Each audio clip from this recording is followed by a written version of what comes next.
যদি আসতে পারি আর কি। হ্যাঁ, এখনো তো রেজাল্ট হয় নাই। অনেক আশাবাদী।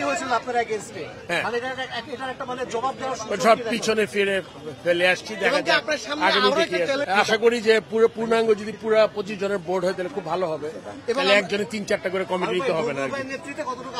আমি ভালো, আই থিঙ্ক হিজ ক্রিকেটের মানুষ অনেক আশাবাদী, অনেক আশাবাদী।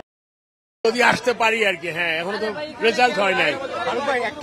অনেক আশাবাদী। সব পিছনে ফিরে ফেলে আসছি, দেখা যাক আগামীতে কি আশা করি যে পুরো পূর্ণাঙ্গ যদি পুরো 25 জনের বোর্ড হয় তাহলে খুব ভালো হবে। তাহলে একজনে 3-4টা করে কমিটি নিতে হবে না। আমি ভালো, আই থিঙ্ক হিজ ক্রিকেটের মানুষ অনেক আশাবাদী, অনেক আশাবাদী।